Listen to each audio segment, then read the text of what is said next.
que esta charla forma parte de las actividades que se desarrollan por la celebración del 29 de octubre, 29 de febrero, que se celebra las enfermedades raras. Muchísimas gracias a todos. Bueno, la verdad es que sobrecoge bastante ver este auditorio lleno en esta tarde tan fría de invierno. Muchos amigos, familiares, mi hermano, gente que ha venido de fuera a vernos, y daros las gracias de todo corazón por venir. Realmente, daros las gracias por acudir a esta convocatoria, pero nosotros no os convocamos ni Carmen, ni yo, ni Yolanda tampoco. Nos convoca el Bosco, el Greco, Goya, los duques de Osuna, nos convoca la terrible Moira Atropos, que vamos a ver ahora. Son ellos los que van a seguir aquí siglos y siglos, y nosotros estamos de paso. Muchísimas gracias a todos por venir. Nosotros pensamos en la inmensidad de este museo, que es imposible de visitar en una jornada completa, porque es imposible de asimilar tantas obras de arte. Y entonces lo que ideamos fue, imitando un poco a Eugenio Dors, en su libro 3 horas en el Museo del Prado, pues con la disculpa de la patología ocular, hacer un itinerario por el museo. De tal forma que en 1 hora y media disfrutáramos de una visita con la disculpa de la patología ocular. Como la gran mayoría de ustedes no son médicos, pues voy a intentar adaptar la terminología a las personas, a ustedes que no son oftalmólogos. Esto culminó en la publicación de nuestro libro, digo nuestro porque es un trabajo de muchas personas, no solo mío, Oftalmología en el Museo del Prado, que ahora estamos en gestiones para que se pueda vender y se pueda hacer una nueva edición que se agotó y pueda estar disponible aquí en las taquillas, en la tienda del museo. Entramos por la Puerta de Goya, voy un poco más despacio para la traductora, porque aparte, bueno, pues para que tenga tiempo de asimilar la información y traducirla. Entramos por la planta primera, por la Puerta de Goya, y lo que nos encontramos es la curación de Tobías de Bernardo Strozzi. Realmente el museo es un ser vivo. Si ustedes van ahora, entran por la Puerta de Goya, tienen la exposición de Georges de Latour. Entonces, hablamos en la introducción de nuestro libro que, al ser un ser vivo, el museo puede estar en continuo cambio. Hay obras que se ceden a otras exposiciones, como el carro de heno, que está en Rotterdam ahora, o al entrar por la Puerta de Goya, pues aquí tenemos esta exposición, por tanto, los cuadros van cambiando de sitio. Pero en la exposición habitual y permanente, lo que tenemos, como les decía, es la curación de Tobías de Bernardo Strozzi, basado en el pasaje del libro de Tobías, del Antiguo Testamento. Tobías, ciego por el excremento de unas palomas que le cayeron en sus ojos, estaba deportado en Nínive, pues su hijo, Tobías, por mediación del arcángel San Rafael, pesca este gran pez y con la hiel del pez frota a su padre, le frota los ojos y lo cura. Realmente, como vemos en las imágenes extraordinarias que nos cede el Museo del Prado, pues se están desprendiendo estas pseudomembranas de los ojos, fíjense aquí con la hiel del pez, y realmente para los oftalmólogos aquí presentes este es el tratamiento de elección de una conjuntivitis pseudomembranosa, que es la limpieza y arrastre de las membranas que se producen y el efecto bactericida que sin duda está descrito en la hiel, en la bilis. Seguimos. Al lado nos encontramos con la obra del pintor de Játiva, de José de Ribera y Cucó, El escultor ciego o Alegoría del tacto.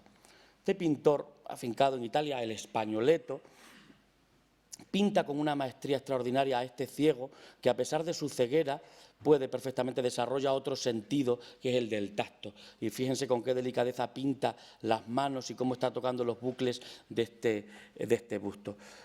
Observamos una evidente tisis bulbi, es decir, atrofia de los dos globos oculares, con un ectropion, es decir, los párpados hacia afuera, sobre todo en el ojo derecho por la falta del volumen, por la atrofia del globo ocular.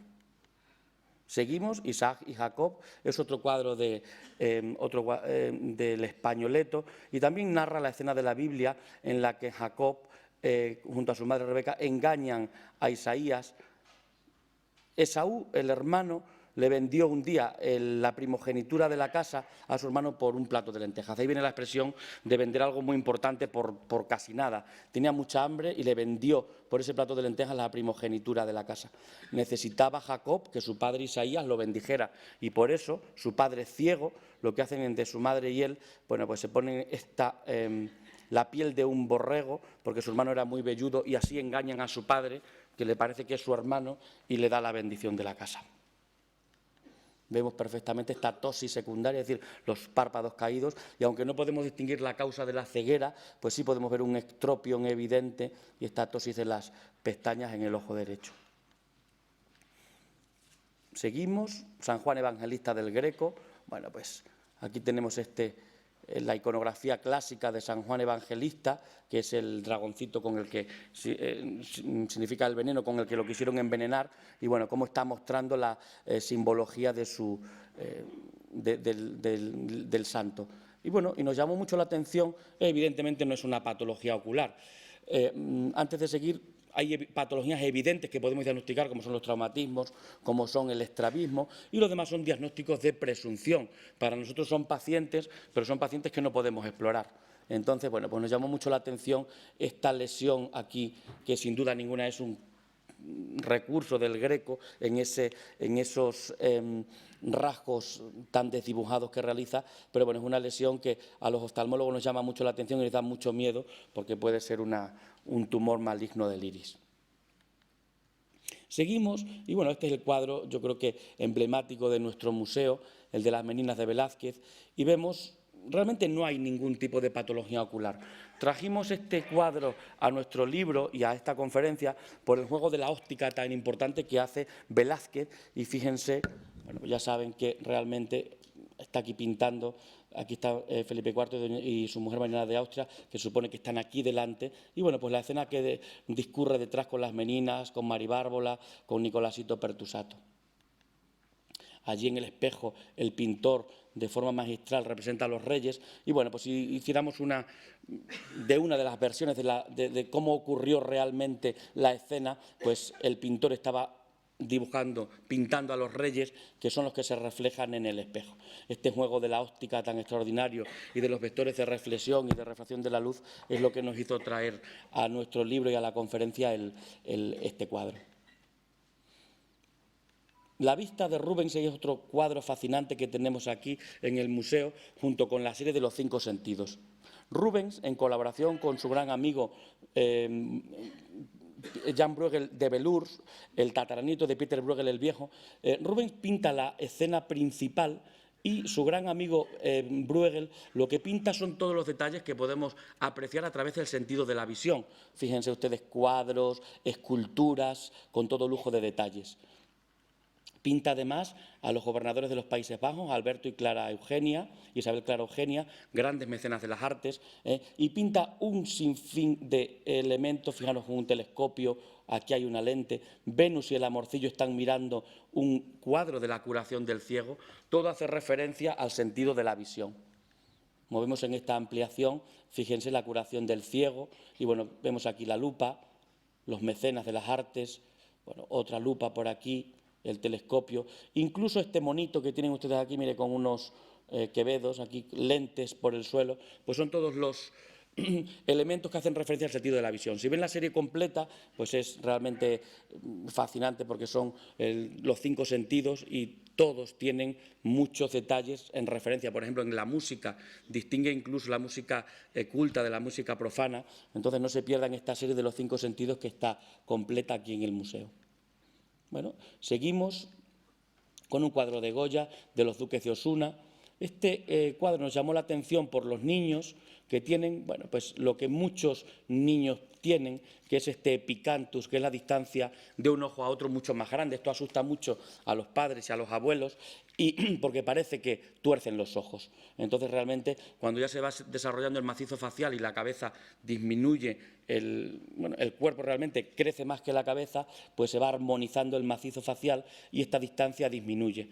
Esto solo con que el niño mire para un lado, compruébenlo en casa con algún nieto, pues prácticamente parece que está metiendo este ojo. Cuando mira para el otro, parece que mete este otro. Entonces, bueno, pues nos llamó la atención este picantus e incluso un leve estrabismo que puede tener la niña Josefa Manuela. Llegamos al fondo de la planta, en la Puerta de Murillo, y descendemos a la planta 0 del museo. Y aquí nos encontramos con las pinturas negras de Goya, que son tan sobrecogedoras y siempre nos gusta visitar cuando venimos. Bueno, pues ya sabéis que todas las pinturas negras decoraban la Quinta del Sordo de la casa del pintor y, bueno, las arrancaron, intentaron venderlas y, bueno, pues no les gustaron a nadie en la exposición de París y al final se donaron al Museo del Prado y gracias a eso tenemos la serie completa de las pinturas negras. Esta, que es tan tétrica como todas las pinturas negras, nos llamó la atención porque son las 3 divinidades de la mitología clásica griega, Moira, Cloto, y Atropos, que es la terrible, la que corta el hilo de la vida. De aquí viene el nombre de la palabra atropina, que es el fármaco que nosotros utilizamos para dilatar la pupila de nuestros pacientes. Cloto, Láquesis y Atropos. Entre las 3 están decidiendo la vida de este mortal. Por eso Linneo, a finales del 18, le puso a la Atropa belladona, le puso ese nombre de Atropa belladona, ese alcaloide que crece en el Mediterráneo, en África y en el sur de Europa, porque hacía referencia al efecto mortal, venenoso de ese producto y además belladona porque es el que utilizaban las damas de la corte para dilatarse las pupilas y así parecer mucho más bellas. Por eso, fíjense aquí ella es la que corta el hilo de la vida. Son 3 hilanderas de la mitología clásica griega, que son las que se aparecen cuando nace un niño. Cloto, Láquesis y Atropos, ¿qué es lo que hacen? Miren, Cloto hila en la hebra de la vida, Láquesis mide el hilo de la vida y la terrible Atropos es la que corta el hilo de la vida. En la mitología clásica romana, estas 3 moiras son las parcas, que son las mismas, le cambian de nombre, nona, décima y morta. Por tanto, Atropos y morta son las mismas, que son las que cortan el hilo de la vida. Estas son las vallitas con las que las damas de la corte la utilizaban, se la colocaban aquí en el fondo de saco para dilatar la pupila y aparecer con una mirada más profunda y más sugerente. Seguimos, tenemos un cuadro muy curioso de Antonio María Esquivel y Suárez de Urbina, que es uno de los pintores fundamentales del movimiento romántico. El pintor se quedó ciego, entonces sus amigos del Liceo madrileño y sevillano le pagaron un viaje a París y a Berlín para curarse. Vino curado, no sabemos qué le harían por esas tierras europeas, y él, en agradecimiento, reunió a todos sus amigos, todos los intelectuales de la época, y los pintó y los inmortalizó en este cuadro. Zorrilla está leyendo una obra y Esquivel está pintando en esta jornada literaria con todos los miembros del Liceo madrileño y todos los intelectuales de la época. Bueno, nos llamó mucho la atención, hicimos el estudio de todos los que llevaban gafas. Bueno, pues mira, Antonio Flores, Bretón de los Herreros, Martínez de la Rosa, Mesonero Ramos o Diana. Un cuadro muy curioso del pintor de Caravaca de la Cruz, de Rafael Tejeo Díaz, es el de este burgués, como ven, obeso, que está mostrando el poderío económico que tiene, junto con su hija María de la Cruz. La niña es muy aplicada, tiene una partitura de piano y de canto, o sea, que toca el piano perfectamente y canta, a pesar de la minusvalía evidente que tiene con esta atrofia del globo ocular derecho, con una tisis, es decir, atrofia del globo, y ese aspecto leucomatoso, fíjense, mucho más pequeño de tamaño. A pesar de esta minusvalía, pues la niña ha desarrollado sus habilidades musicales.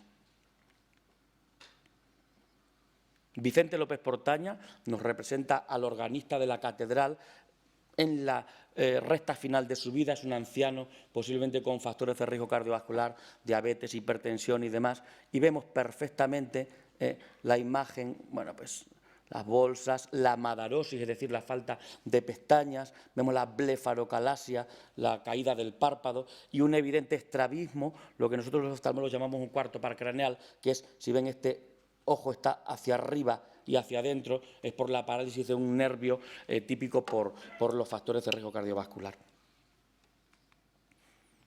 Vicente López Portaña también pinta este cuadro, que a la gente le parece que es un autorretrato de Goya, y es un cuadro de su gran amigo Vicente López, y lo mismo, lo pinta 2 o 3 años antes de fallecer Goya, y lo pinta como un anciano ya en la recta final de su vida, lo mismo con las bolsas, fíjense, la madarosis, el ectropion, el párpado hacia afuera, e incluso las bolsas, la caída del párpado superior, la blefalocalasia. Una copia del cuadro de Rafael de Sancio, que ocupó el catafalco cuando murió a la edad de 33 años, muy joven, que nos narra las 2 escenas seguidas del Evangelio. El primero, la transfiguración del Señor en el monte Tabor, y la segunda escena es la presentación del niño endemoniado. Este niño endemoniado, como podemos ver, pues fíjense, tiene un estrabismo, un patrón en V para los oftalmólogos aquí presentes, este estrabismo divergente, evidente. Para los neurólogos puede tratarse, lo llamaban que era un niño endemoniado y lo que tenía era una epilepsia, era el gran mal, entonces, por esta hiperextensión evidente de los dedos y de los brazos.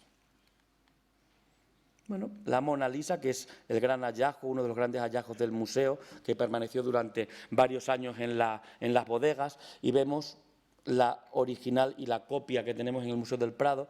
Tenía un repinte negro que ha hecho que se conserve totalmente las escenas, como ven, son exactamente igual, posiblemente de algunos de sus discípulos.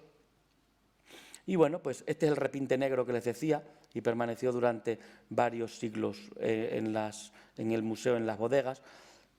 Y bueno, pues hicimos un estudio comparativo en el que estudiábamos las diferencias entre la copia del Prado y la original del Louvre de París. Vemos las cejas, las pestañas ausentes, vemos bueno, incluso un hiposfagma en resolución. Bueno, son diagnósticos de presunción, pero aquí en la original hay una mancha, posiblemente es un repinte de barniz por las agresiones tan agresivas, las restauraciones tan agresivas que ha sufrido, y este acúmulo de barniz simila a parece una lesión que vemos muchos en oftalmología, que son los antelasmas, que son acúmulos de grasa en esta parte interna del ojo. Bueno, hay un internista madrileño ya jubilado que cree que esto es un lipoma, igual que la copia del Museo del Prado, y es por lo que él asegura que la Mona Lisa tenía el colesterol alto, entre el lipoma, este acúmulo de grasa, y ese santelasma, que es un acúmulo de grasa en el canto interno del ojo. Bien, seguimos, ya quedan varios cuadros para terminar. Este cuadro tan terrible nos está hablando del vanitas vanitatis, de la fugacidad del tiempo. Fíjense, este es el pater familias, con los hijos mayores que miran al espectador, y los niños, los más chicos, son los que miran con devoción a su padre. Fíjense, todos son elementos que hacen referencia a la fugacidad del tiempo y el vanitas vanitatis de la vida. El pater familia que toca esta calavera, la niña que toca el reloj de arena o el otro niño que toca el libro. Son todos los símbolos de la fugacidad del tiempo. Por muy inteligentes que seamos, por muchos libros que escribamos, pues todos vamos a morir y demás. Ese es el mensaje que nos lanza Adrián Tomasquí.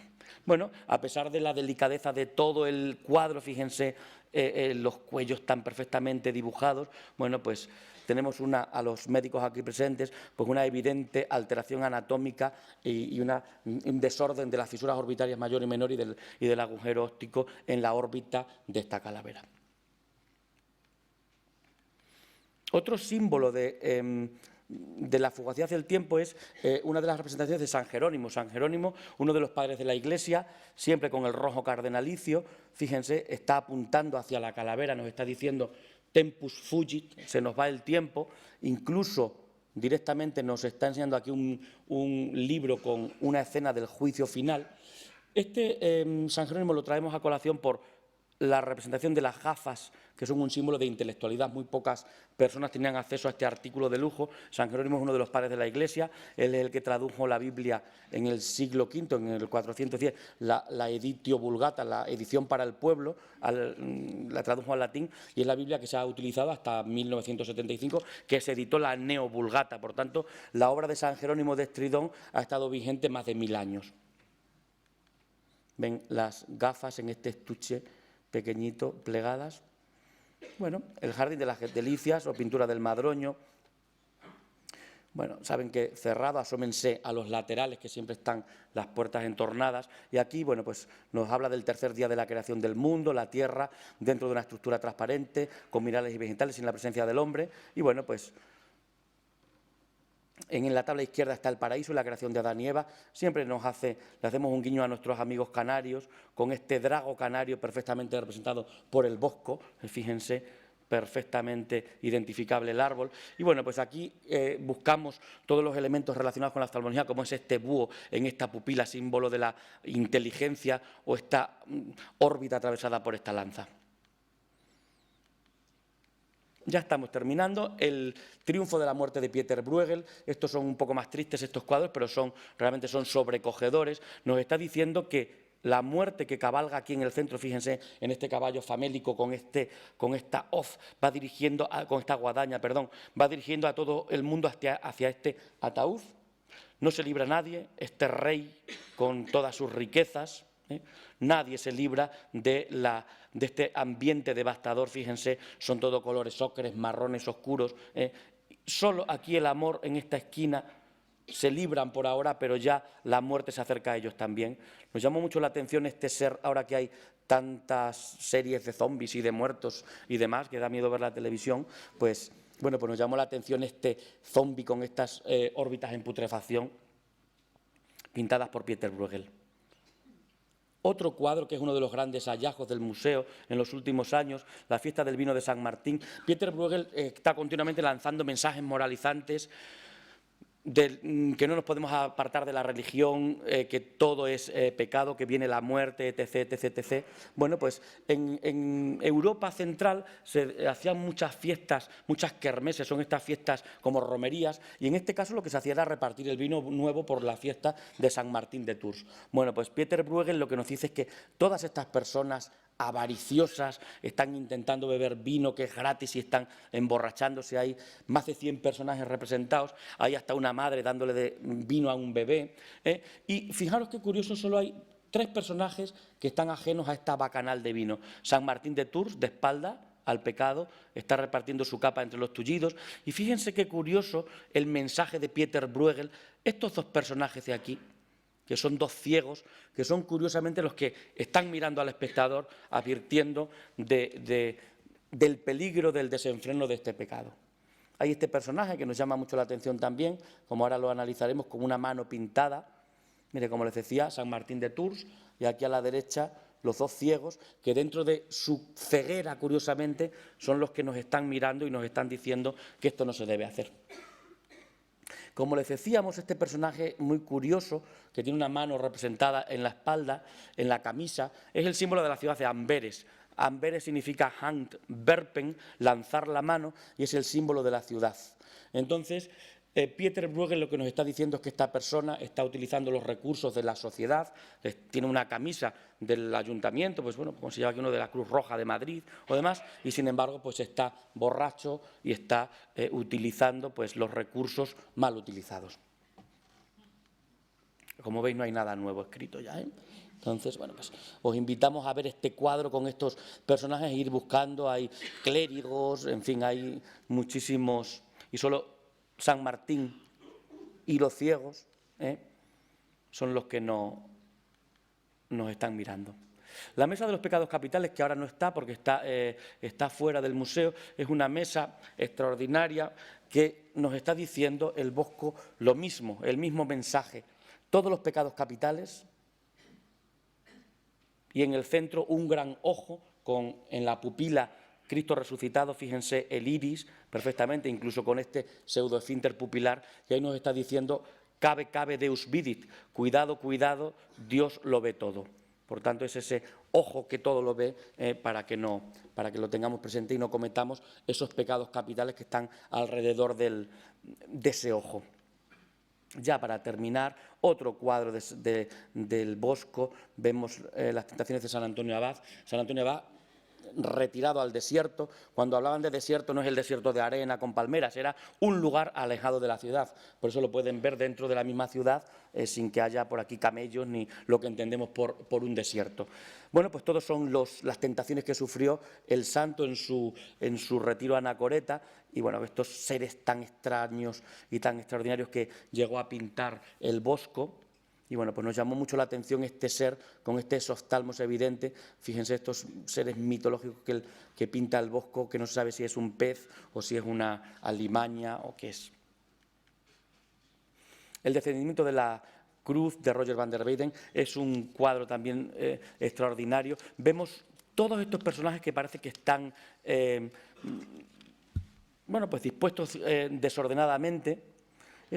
Se lo encargaron a los ballesteros de Lovaina, a la cofradía de los ballesteros de Lovaina se le encargó el libro a Roger van der Weyden. Por tanto, cuando lo vean, busquen allí dos pequeñas ballestas que hacen referencia a la cofradía de los ballesteros. Bueno, pues a pesar de que que las figuras están desordenadas, fíjense con qué simetría matemática pinta el pintor esta obra. Bueno, nos llamó muchísimo la atención las lágrimas de San Juan, de María Salomé y de María de Cleofás, como pueden ver con esta maestría reflejadas.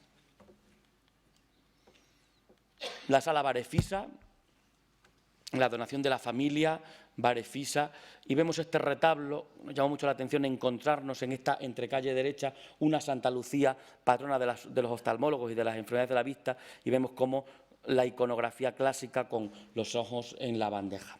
Bueno, pues la tienen aquí en pequeñito en esta entrecalle superior derecha.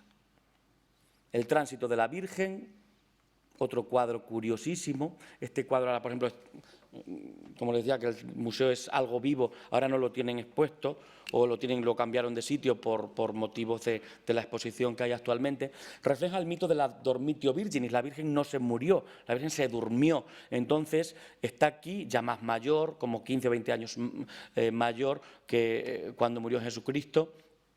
Entonces está rodeada de los apóstoles, que ya tienen 15, 20 años más aproximadamente, y vemos cómo estos apóstoles que están todos rezando en torno a la Virgen en el momento de su dormición, vemos, bueno, pues cómo ya necesitan unas lentes para la vista cansada para la presbicia.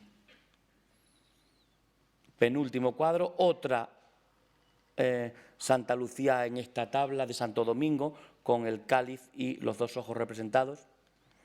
Bueno, y ya para terminar, la sala final, que es la que nos gusta muchísimo visitar, que es la sala de los ángeles multialados, multioculados y turiferarios. Son los ángeles representados, sobre todo en la época del románico, que siguiendo la visión de Isaías, eran ángeles con 3 pares de alas, una para taparse la cara.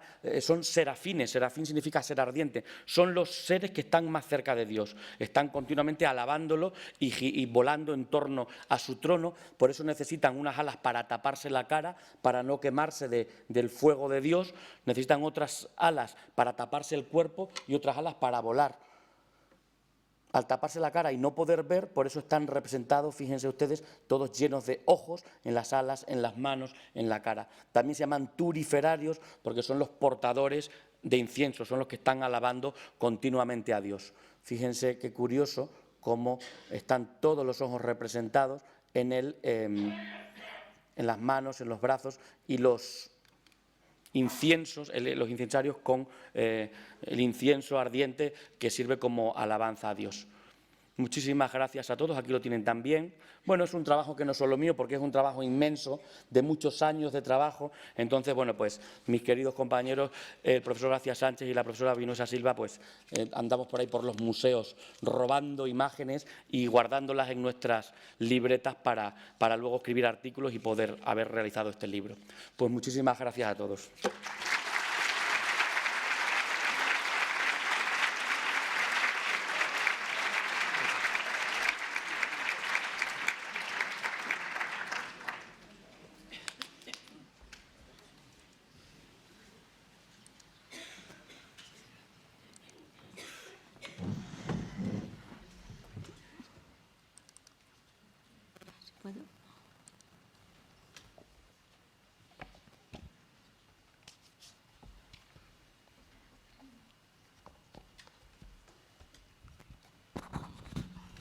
Bueno, buenas tardes a todos.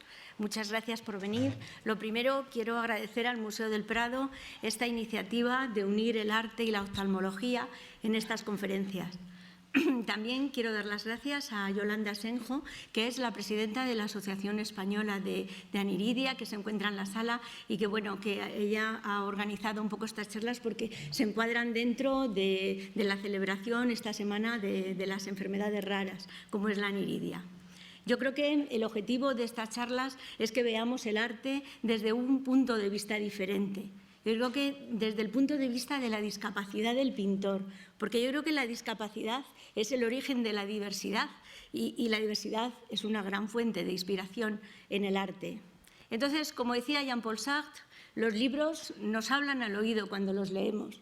Y yo creo que los cuadros también pueden hablarnos mucho y decirnos muchas cosas cuando los miramos, sobre todo si lo hacemos con unos ojos diferentes, con los ojos del pintor que padece una determinada patología ocular, pero que sobre todo quiere terminar su obra. Y en esto se va a centrar mi conferencia de esta tarde, en la que vamos a intentar ver los cuadros de una manera diferente, desde el punto de vista de un médico que mira cómo un pintor puede superar su patología visual y poder seguir haciendo su obra.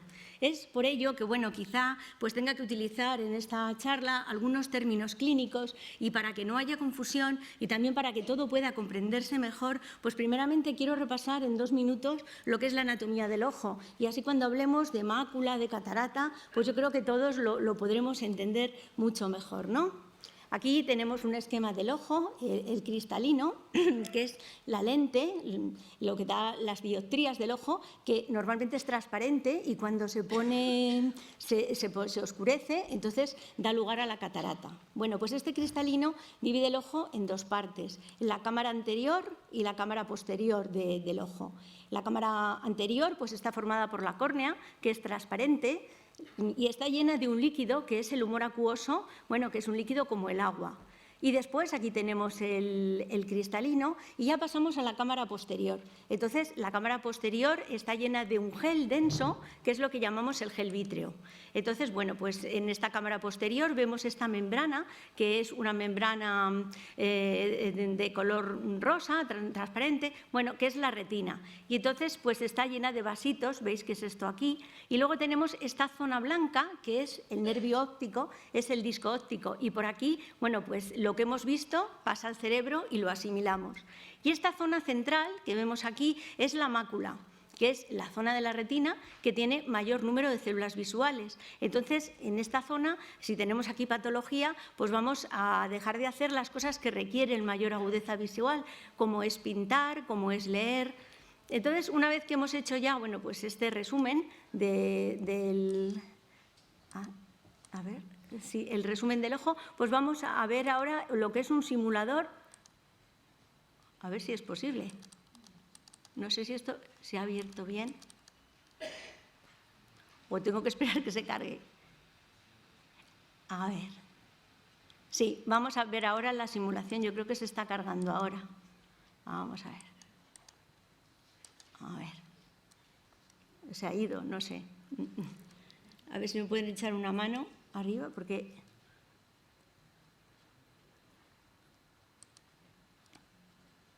no lo veo. A ver. Oh.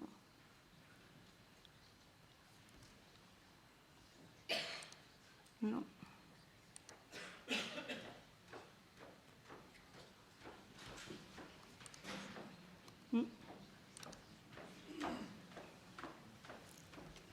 Se ha debido de borrar el simulador, David.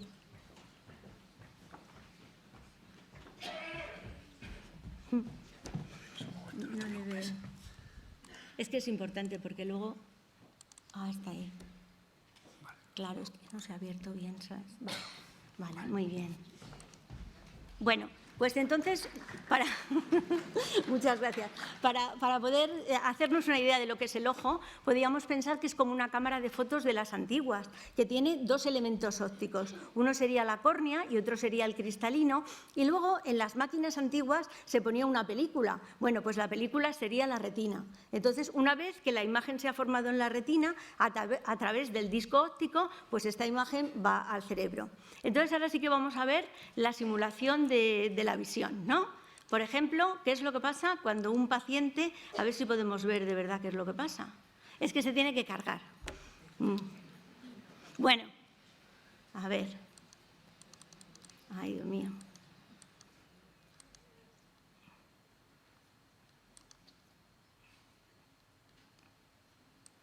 Bueno, ya está. ¿Qué pasa ahora cuando un paciente tiene catarata? Bueno, pues hemos dicho que la catarata es que el cristalino se pone opaco. Entonces, aquí a la derecha sale lo que vemos los oftalmólogos cuando una persona tiene catarata. Bueno, pues que el cristalino, que es transparente, de repente pierde la transparencia y se empieza a poner marrón. ¿Y qué pasa? Pues esto es como vería una persona que tiene catarata. Entonces, veréis como luego los pintores que voy a estudiar pues pintan sus síntomas en los cuadros. Y entonces Monet, que va a tener una catarata, pues veréis como cuando tiene catarata pinta así sus cuadros. Luego vamos a ver otro pintor, que va a ser Degas, que tiene una degeneración macular.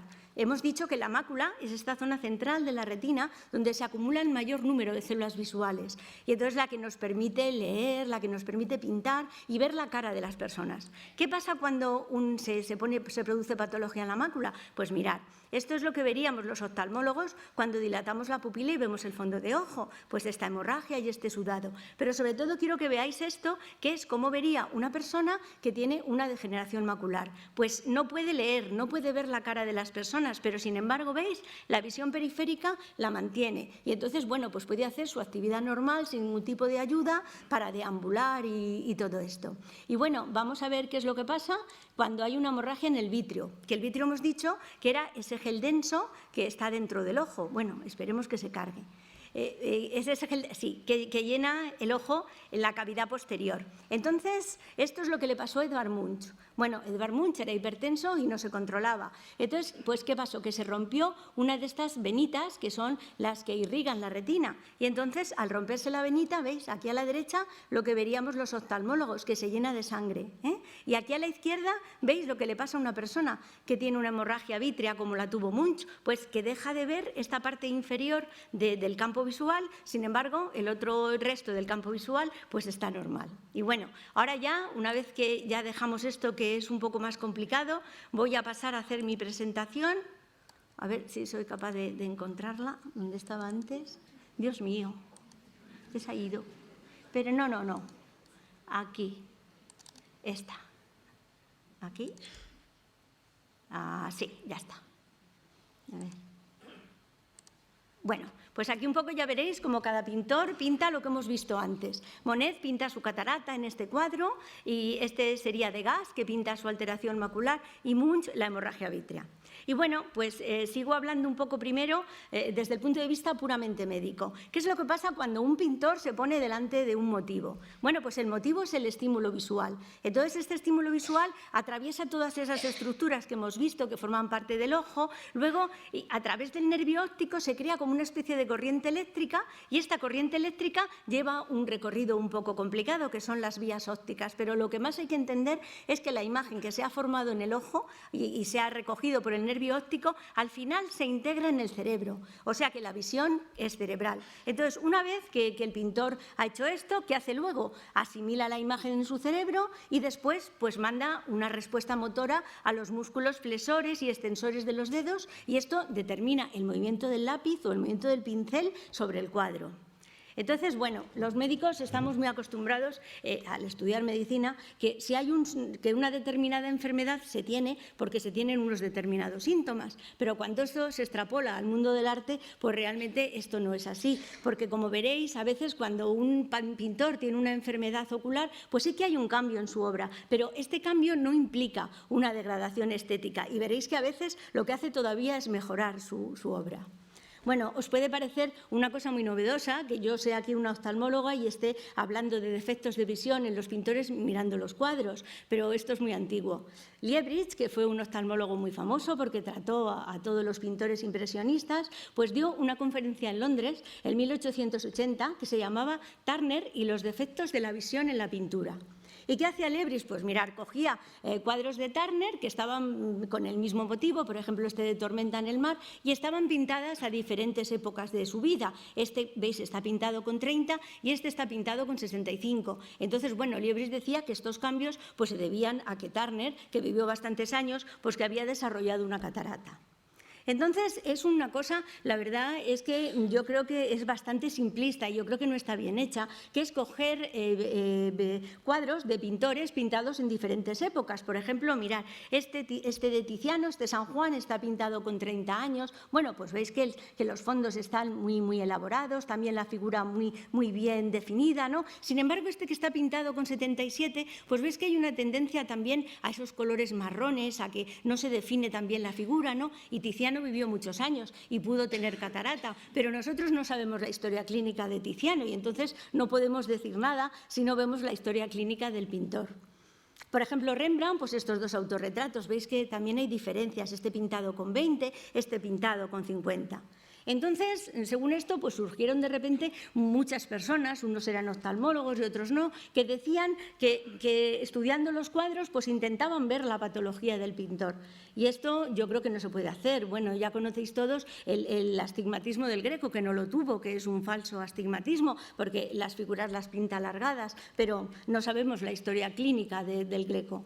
También, por ejemplo, pensar que Flammard, pues que tenía una discromatopsia, que es lo que llamamos los oftalmólogos alteraciones en la percepción del color, porque pinta los caballos azules y los caballos azules sabemos que no existen, ¿no? Y yo creo que Flammard no los veía azules, pero cuando pintaba, pues los pintaba de azul, ¿no? Entonces, para poder hacer un estudio un poco más serio, pues yo de los pintores que he estudiado no están en este museo porque son todos más próximos a nosotros, porque he tenido que tener acceso a la historia clínica oftalmológica del pintor. Y también he tenido suerte porque en la época en que vivían no había teléfono y entonces, ¿cómo se comunicaba un pintor con su oftalmólogo? Pues por carta. Y entonces está la correspondencia de todos ellos, entonces puedo saber a veces cómo es su relación con su oftalmólogo y también puedo conocer los síntomas porque muchas veces cuentan a sus amigos cómo ven. Entonces casi los conozco como si hubieran estado en mi consulta. Bueno, yo creo que los oftalmólogos que vivimos rodeados de personas que tienen defectos visuales, pues siempre que hay un defecto visual, como sabéis que sobre todo la visión es cerebral, pues siempre queda un resto de visión residual funcional. Y entonces el cerebro pone una serie de mecanismos adaptativos. Y ya veréis como a veces los pintores, para poder seguir pintando, pues a veces cambian el motivo, otras veces cambian la técnica. Por ejemplo, dejan de pintar al óleo y empiezan a pintar al pastel. Porque, claro, para un pintor es mucho más difícil pintar al óleo, porque cuando pintas al óleo tienes que hacer el color en la paleta. En cambio, cuando pintas al pastel, pues coges directamente el pastel de la caja y es más fácil. Y bueno, luego otras veces ya, cuando ya la enfermedad avanza y ya no tienen, la pintura necesita mucha agudeza visual y entonces utilizan otros medios de expresión artística como la fotografía y la escultura. Todo esto lo vamos a ver. Bueno, voy a comenzar con Cézanne, porque Cézanne es el que tiene la enfermedad oftalmológica más leve, que es un defecto de refracción, que necesitaba gafas. Entonces, él en sus cartas escribe: el mundo con gafas es demasiado perfecto y bastante aburrido. Y entonces, todos los amigos de Cézanne sabían que Cézanne no se ponía las gafas para pintar. Y entonces, fijaros, si veis las pinceladas de Cézanne, estas pinceladas tan deslavazadas, que son tan características de él, yo creo que son las pinceladas de un miope que no puede ver bien los contornos de las gafas y de las cosas, ¿no? Y que no se pone las gafas. Bueno, Cézanne era diabético, sabéis que a veces la diabetes afecta a los ojos, pero bueno, en su caso no tuvo retinopatía y bueno, pues aquí vemos distintos bodegones. Por ejemplo, su obra no cambia mucho con la edad. Este bodegón está pintado con 30 años y este otro con 67 y veis que no hay muchos cambios. Yo creo que la enfermedad que tenía ocular, que Cézanne, que era necesitar gafas, no se las ponía. Yo creo que incluso le mejoró su obra, ¿no? Bueno, y pasamos ya a otro pintor donde sí que hay patología en el cristalino, que hemos dicho, que es esa lente que está dentro del ojo, que es transparente y que según va pasando el tiempo, pues que pierde la transparencia y se pone marrón. Bueno, hablar de Cézanne, lo sabéis, ¿no? Es hablar de la luz sobre los motivos. Entonces, yo he cogido este motivo, tiene muchos. Este es el puente japonés, está pintado con 59 años, es ese puente tan bonito que se hizo él construir en su casa de Giverny, pues lo pinta como quiere. Este es de la misma época y este está pintado en verdes, ¿no? Porque le gustaba la armonía de los verdes. Cézanne las cataratas las tiene mucho tiempo porque tardó mucho tiempo en operarse y entonces sobre todo los síntomas se ponen de manifiesto en su viaje a Venecia y en sus cartas Cézanne se queja de no haber ido a Venecia pues cuando sus ojos estaban mejor, ¿no? Porque yo creo que Cézanne es el pintor de los reflejos sobre el agua y creo que no hay mejor ciudad que Venecia para poder pintar esto. Aquí le vemos con su segunda mujer, Alice Ochedé, en la puerta de la Catedral de San Marcos y escribe sus síntomas casi. Dice, no logro percibir los colores con la misma intensidad de antes. Dice, los rojos me parecen como lodosos. Dice, como rosas. Y se me escapan los tonos intermedios. Y si os fijáis lo de la simulación, yo creo que aquí lo describe en esta carta, ¿no? Y si miramos todos los cuadros que pinta en Venecia, veis que los contornos de los edificios, por ejemplo, no están muy delimitados. Luego este cuadro, que es la iglesia de San Giorgio, el mayor, sobre la laguna, pues ahí veis que hay esa tendencia a esos colores rojos, a esos colores anaranjados de la paleta que se dan con la catarata. Bueno, y la prueba más importante de lo que le molestaba a Cézanne la catarata es que... Ay, perdón, que me equivoco. que le pasaba a Monet la catarata, pues era que sabéis que Monet es el creador del movimiento impresionista y entonces pues le gusta siempre pintar al aire libre. Entonces los cuadros que pinta en Venecia los termina en su estudio. Aquí le veis que está pintando en su estudio porque tenía muchísima fotofobia por la catarata. Él sabía que tenía catarata y las cataratas molestan muchísimo la luz, ¿no? Pero sin embargo se las ingeniaba para no operarse y seguir pintando y bueno, pues fijáis que aquí tiene este parasol que le quita la luz y este otro sombrero de ala ancha. Y aquí un poco, si os acordáis de lo que hemos puesto antes del simulador, pues aquí tendría la catarata, ¿no? La luz cuando entra en un ojo que tiene catarata, la catarata actúa como un filtro amarillo y entonces hay una tendencia pues a los marrones, a los tonos ocres de la paleta, a los tonos cálidos y bueno, veis este cuadro de Monet que prácticamente como que él pinta su sintomatología, ¿no?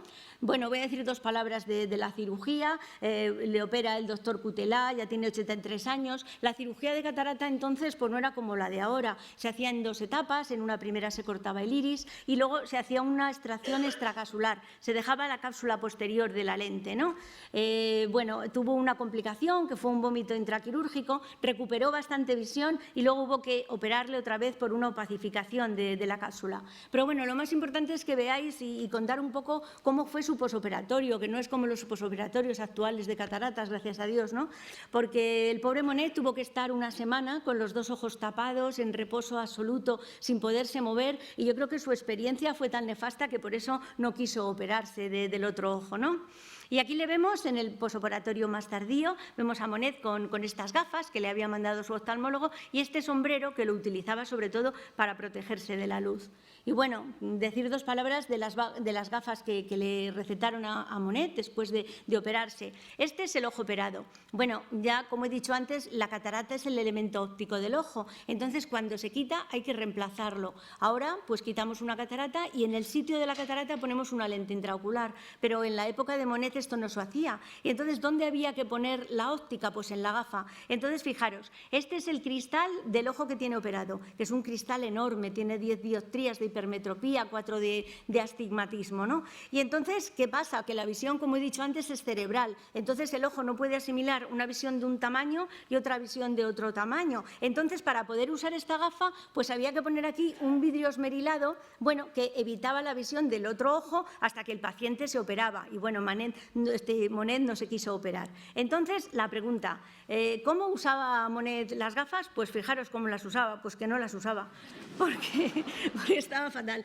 Y entonces le vemos aquí que está en plena labor, ¿no? Porque mirar, tiene la paleta en la mano, está cogiendo pincel, está pintando. Y mirar dónde están las gafas. Y es que yo creo que Monet tenía una visión tan distorsionada, con ese cristal tan grande, que prefería utilizar el resto de visión que le quedaba del ojo que tenía sin operar para poder seguir haciendo su obra.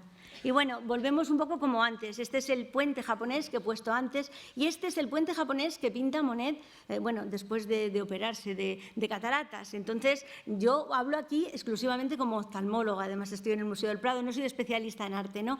Pero yo creo que como oftalmóloga, si Monet hubiera tenido la suerte de vivir en nuestra época y lo hubiésemos operado de cataratas con las técnicas actuales, que no damos ni punto, ni hacemos astigmatismo y ponemos una lente dentro del ojo, pues yo creo que este cuadro, aunque yo creo que es el principio de todo el abstracto, ¿no?, del siglo XX, yo creo que quizá Monet lo hubiera pintado de otra manera, ¿no? Es una opinión mía como oftalmóloga. Pero bueno, Monet es un caso increíble porque habéis visto que al principio le gusta jugar con la luz en el motivo, pero le gusta jugar también con la luz en sus ojos enfermos. Y fijaros lo que hace. Pinta este cuadro que se llama La casa de Giverny desde el Jardín de las Rosas. Aquí lo pinta con el ojo operado. Entonces, ¿qué pasa? Pues fijaros que empieza a utilizar esas gamas que tanto le gustaban a él, que son las gamas frías de la paleta, los violetas, los azules. Y luego, ¿qué hace? Se tapa el ojo operado y pinta con el ojo de la catarata. Y fijaros, pues pinta hacia los marrones, hacia los naranjas. Y bueno, yo creo que al final lo que le pasó a Monet es que no se operó, pero la catarata del ojo izquierdo se le cerró del todo. Entonces no tuvo más remedio, fijaros aquí, que usar ya las gafas. Y bueno, una prueba es esta foto, que está con su amigo, el pintor Émile Bonnard, y Émile Bonnard cuando ve a Monet se queda impresionado de verle con esas gafas y escribe en su diario, Monet lleva unas gafas gruesas, dice, el ojo izquierdo está totalmente tapado por un cristal negro, dice, y el otro es extraordinario y se ve como agrandado por una lupa. Y bueno, yo lo que me parece increíble es cómo un anciano pintor con tantos defectos visuales pudo ser capaz de pintar estas hermosas salas circulares del Museo de la Orangerie de París, que es su última obra, ¿no? Yo cuando voy a verlas parece que le veo pues gruñendo con sus gafas, poniéndose el sombrero, quitándoselo para poder terminar de pintar. Pero bueno, cuando he hecho esto ya parece que también veo a mi colega, al oftalmólogo, porque yo creo que gracias a él y gracias a que se operó de cataratas Monet, pues al final pudo darnos, ¿no?, estos cuadros tan bonitos. Y ahora vamos a cruzar los dedos a ver si hay suerte con la película que tengo aquí, que está Monet pintando. Entonces, bueno, mirar, es que lo que quería que vieseis es que se quejaba mucho, que no veía, es una película muy antigua de Sacha Guitry, pero yo creo que aquí esto está hecho 2 meses antes de morirse y yo creo que Monet está feliz, porque fijaros, está en el motivo y yo creo que no hay más felicidad para un pintor que estar pintando y mirando el motivo. Si os fijáis, está fumando, porque era un fumador empedernido y bueno, se murió de cáncer de pulmón a los 86 años ya, o sea que bueno. Y bueno, aquí, para que veáis, seguía teniendo los artilugios, esos de los parasoles y tal, para poder seguir pintando. Y bueno, ahora pasamos a otro pintor que no tiene patología propiamente en el ojo, pero sí en la vía lagrimal, que es el conducto que va desde el ojo a la nariz y que impide que el ojo nos llore.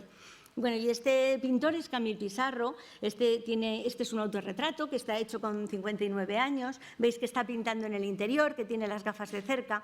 Entonces, Pissarro, a los 59 años, empieza lo que llamamos los oftalmólogos episodios de dactiocistitis aguda en el ojo derecho, que son lo que llama la gente rija. Entonces, se le inflamaba el conducto, se le desinflamaba y le molestaba mucho, claro. Entonces, su oftalmólogo, que era el doctor Parentó, le dice que se opere. Bueno, para ello Pissarro no se quiere operar tampoco.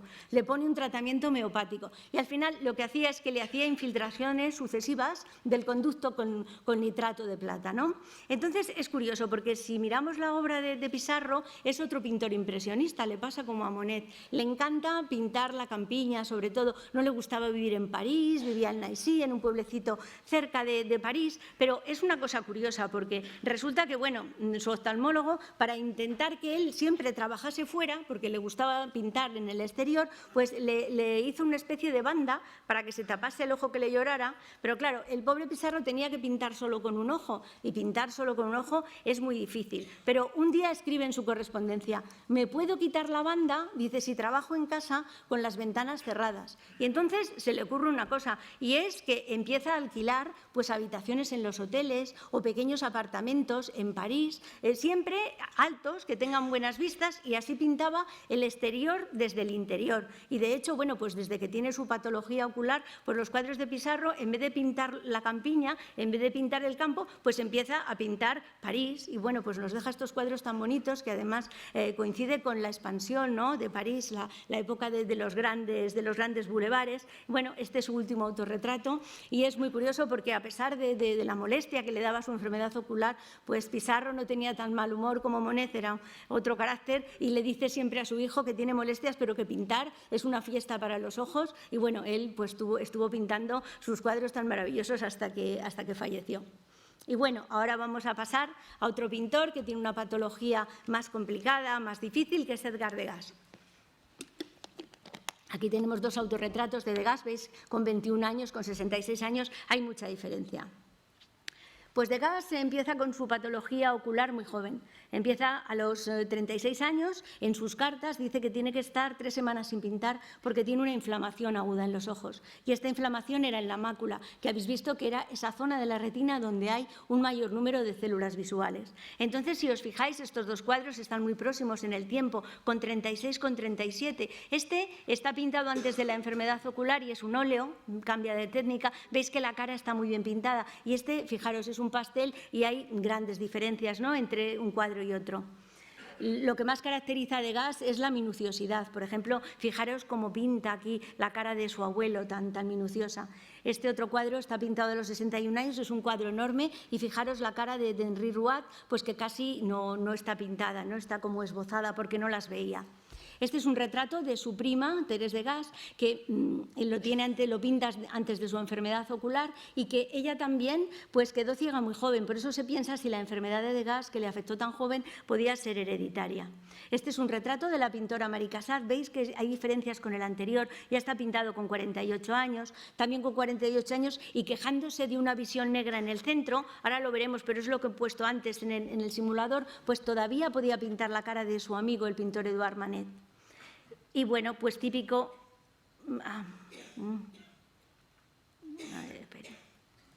Ay, perdón. Bueno, sí, pues otra cosa que hace Degas, bueno, pues es pintar, por ejemplo, esta cara. Esto es un estudio a tinta parda para un cuadro más grande, ¿no? Entonces, lo que hace Degas es que tacha la cara, la pinta y la tacha, porque no puede pintarla como él quiere. Pero bueno, se arregla y mirad lo que hace, da la vuelta al protagonista del cuadro. Este está perfectamente pintado, pero está de espaldas. Luego entonces no tiene que pintarle la cara. Aquí lo mismo, ¿veis? Que los jinetes que están más cerca del espectador están de espaldas, no hay que pintar la cara. Y de los que están de frente, que tendría que pintar la cara, están tan lejos que con esbozarla le vale, continúa pintando. ¿Veis que hay diferencia, no? Aquí, por ejemplo, ya ha tenido dificultad para escribir entre este cuadro y el anterior. Y bueno, aquí ver un poco cómo Degas pinta su propia sintomatología. Esto es lo que veríamos los oftalmólogos si pudiésemos ver los ojos de Degas, que es la patología macular. Esto sería el simulador, cómo ve una persona que le falta la parte del centro. Y este es un cuadro de Degas que está en el Museo Thyssen, aquí en Madrid, que se llama En la Laguna. Y fijaros, parece que pinta su propia enfermedad ocular. Entonces, a Degas se le ha metido siempre con los impresionistas, pero si os fijáis, Degas no le gustaba pintar en el exterior porque tenía muchísima fotofobia. Entonces, la obra más completa de Degas está en el interior. Yo creo que en estos cuadros que él pinta en los interiores es donde de verdad encontramos al auténtico Degas, ¿no? Él hablaba en sus cartas de sus pobres ojos, y yo creo que fueron sus pobres ojos quizá lo que le hiciera tener estos motivos tan modernos y tan originales. Aquí veis que la protagonista mira al espectador del cuadro, pero tiene puestos unos anteojos y no tiene que pintarla la cara. Aquí lo mismo, a Degas le encanta el mundo femenino. Las tres protagonistas del cuadro, una está asomada a la ventana, está de espaldas, esta tiene un sombrero, no se pinta la cara, y de la otra casi no la pinta. Y bueno, es esta mirada diferente que tiene. Por ejemplo, esto es una bailarina y Degas la pinta desde detrás, por delante se ven los focos. Es esa mirada distinta. Y él escribía y decía, no me preocupo de lo que veo, que realmente veía muy poco, ¿no? Dice, sino de lo que puedo hacer ver a los otros, ¿no? Y bueno, aquí hace lo mismo, ¿veis? Las dos protagonistas del cuadro, esta está de espaldas y esta que está de frente, pues tiene un libro y entonces lo tiene delante de la cara, pues no tiene que pintarla.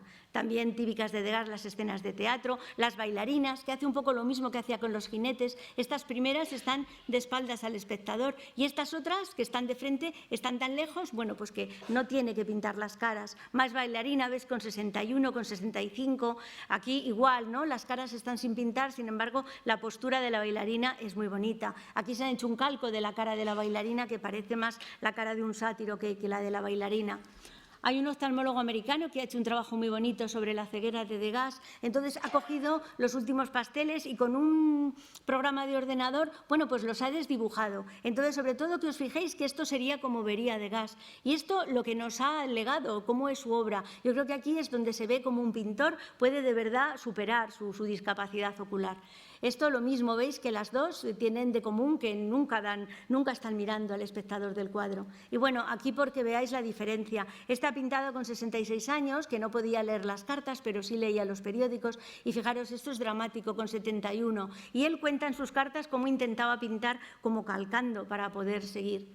Pero bueno, Degas no se echaba para atrás y seguía haciendo su obra. Se inventa la fotografía, sobre todo la instantánea, y Degas se dedica a hacer muchísimas. Y lo curioso es que fotografía el motivo que luego pinta. Por ejemplo, aquí, ¿no? Entonces yo creo que para un pintor con defectos visuales es más fácil coger una fotografía y acercársela a los ojos que mirar directamente a la modelo. Entonces yo creo que Degas se complementaba con esto. Aquí veis lo mismo, ¿no? Este cuadro de las bailarinas ajustándose el vestido, Degas también lo fotografía.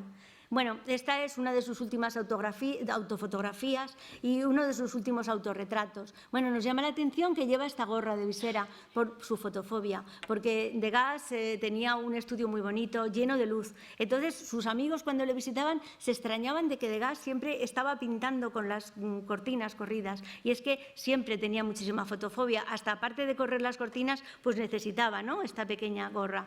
Y bueno, pongo esta fotografía porque aquí podéis ver a Degas, que se está reflejado en el espejo con su cámara. Este es Renoir y este es Mallarmé. Y bueno, es curioso porque los libros de arte dicen que Degas inventó la fotografía, la instantánea, antes de que existiera. Y yo creo que es verdad, porque aquí él hace esta instantánea, pero este cuadro, que son los bebedores de absenta, que está hecho por Degas mucho antes de que existiera la fotografía, realmente parece que es una instantánea. Y bueno, ya cuando la enfermedad progresa, pues produce lo que él llama mis trabajos de ciego. Entonces, estos son que no los hacía ni para exponerlos ni para venderlos, los hacía para disfrutar de su arte él solo. Entonces, son figurillas de cera que él hacía pues con restos de cartón o que tenía en casa, y poco a poco iba pegando cera sobre ellos hasta que modelaba las bailarinas. Y yo creo que esto es lo más parecido para un ciego a pintar, ¿no? Cuando pintas pones el óleo sobre el lienzo y luego él ya no podía usar el lienzo, ¿no? Y lo que usaba eran sus manos, y yo creo que la cera la ponía como cuando ponía la pintura sobre el lienzo.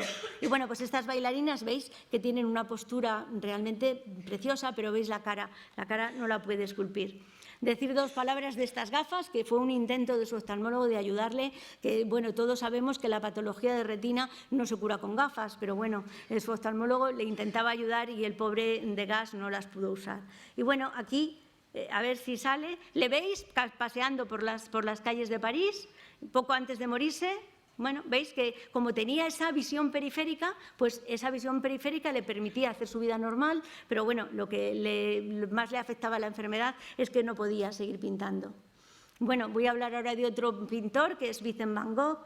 Vincent van Gogh, pues aquí pinta este cuadro de su amigo, el doctor Gachet, que hay una historia clínica de Van Gogh que dice que veía bien de lejos y de cerca. Y a Van Gogh no le dio tiempo a tener gafas de cerca porque sabéis que se suicidó muy joven. Entonces, lo curioso es que aquí Van Gogh pinta a su amigo, el doctor Gachet, con esta planta, que es la planta de la digital. Y se sabe que Van Gogh fue tratado con digital, porque la digital ahora en medicina se utiliza utiliza sobre todo para tratamientos cardiológicos, pero en la época de Van Gogh se utilizaba para tratamientos psiquiátricos. Y mirar, la digital da xantosia, que es visión amarilla. Entonces, todos los cuadros que pinta Van Gogh en el Hospital de Arles, pues hay un predominio de este color. Aquí, por ejemplo, en este, él mismo le llama la casa amarilla, este autorretrato, fijaros los lirios, el cuadro de la Arlesiana, todos hay un predominio del amarillo.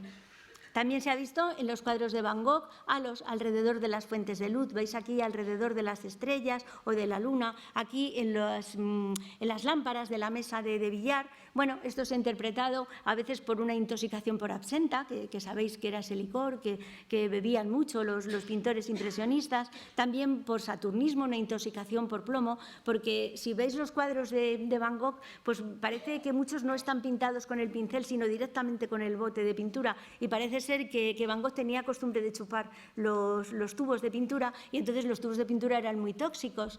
Y bueno, luego por ahí hay otros oftalmólogos que son más refinados y dicen que a lo mejor Van Gogh pudo tener una patología que se llamamos crisis glaucomatociclíticas, es un nombre un poco raro, pero el caso es que son inflamaciones que van y vienen en el ojo, que se producen en personas varones que son de la edad de Van Gogh, y lo que pasa es que aumenta mucho la tensión en el ojo, entonces la córnea que hemos visto que era transparente pierde la transparencia y se ven halos alrededor de los focos de luz. Y bueno, ya para terminar, quiero hablar de Eduard Munch, que tiene patología en el vítreo. Todos conocéis su cuadro del Grito, es un pintor expresionista. Y bueno, él tenía un ojo vago, que era el ojo izquierdo. Entonces tuvo una hemorragia vítrea, que sabéis que el vítreo es ese gel denso que llenaba la parte posterior del ojo. Y bueno, pues entonces ahora cuando una persona tiene una hemorragia vítrea se la limpiamos y le hacemos una vitrectomía. Pero en la época de Munch esto no existía y se dejaba la evolución, la enfermedad a su evolución natural. En el caso de Munch era el único ojo útil que tenía, donde tenía la hemorragia. Entonces su oftalmólogo, que era el doctor Redel, le dice a Munch que se autoobserve. Entonces, ¿qué mejor manera de autoobservarse a un pintor que hacerse un autorretrato? Entonces, fijaros, aquí Munch está siguiendo todas las indicaciones de su oftalmólogo porque les decimos que se pongan, bueno, que tengan la cabeza derecha con almohadas y aquí está haciéndolo, ¿no? Entonces, aquí se ha pintado el mismo, pinta el ojo que no ve y pinta lo que ve con el ojo de la hemorragia. Y veis, pinta como esa mancha negra. Entonces, si os acordáis de lo que he puesto al principio, pues esto sería como veríamos un oftalmólogo, el fondo de ojo de Munch, esto sería como vería una persona con esta patología y mirar aquí Munch cómo lo pinta. Pinta esta parte inferior del cuadro que no la ve, que está como negra, sin embargo, la parte superior del campo visual la mantiene, ¿no? Y pinta la ventana y pinta la modelo. Entonces, su oftalmólogo le dice que se autoobserve y Munch era una persona muy minuciosa. Y entonces lo que hacía era que se acercaba al ojo luces a diferentes distancias. ¿Y qué pasaba? Pues que veía estas imágenes según se iba reabsorbiendo la hemorragia, que son unas imágenes endópticas. Y bueno, aquí le vemos que como a Degas le gustaba también mucho la fotografía y bueno, le ves a Munch que se ha hecho esta autofotografía y aquí, bueno, pues incorpora estas imágenes a su obra. La hemorragia de Munch tuvo mucha suerte, se reabsorbió y entonces la hemorragia se reabsorbe, pero luego en el vítreo se queda flotando pues una especie pues, de fibrosis, de fibrina, y entonces él las pinta. A veces las pinta pues así, como si fueran arañas, otras veces como si fueran letras, a veces las incorpora a sus cuadros. Y bueno, ya para terminar, decir esto que es una cosa muy curiosa, porque esto es un dibujo que está en el Museo de Oslo, que está hecho por Munch. Entonces está hecho cuando su oftalmólogo le dice que se autoobserve. Y fijaros lo que hace, pinta una rejilla y luego en la rejilla pues va pintando cómo se va reabsorbiendo la hemorragia. Esto lo hace Munch en 1930. Y en 1942 un oftalmólogo suizo, Ansler, pues utiliza esta misma prueba, que es una prueba que utilizamos los oftalmólogos todos los días en nuestras consultas, y cuando alguien tiene patología en la mácula le decimos que nos digan cómo ve las líneas, si se le tuercen o las tiene mal o bien. Entonces, es curioso como algo que lo utilizamos los médicos se le ha ocurrido a un pintor cuando estaba viendo cómo era la evolución de su enfermedad. la hemorragia se reabsorbió y, bueno, Munch fue capaz de pintar estos cuadros tan bonitos como Los solitarios o este de las damas sobre el dique. Y, bueno, nada, ya termino, y termino con este cuadro de Monet, que está pintado por él cuando él tiene pues su problema en los ojos, esta gran discapacidad ocular, ¿no? Y yo creo que este cuadro es el principio de todo el arte abstracto del siglo XX, porque yo creo que, un poco como he dicho antes, la discapacidad es fuente de diversidad, pero la diversidad es lo que hace que el arte sea diferente de todo lo que nos rodea. Y nada más, muchas gracias.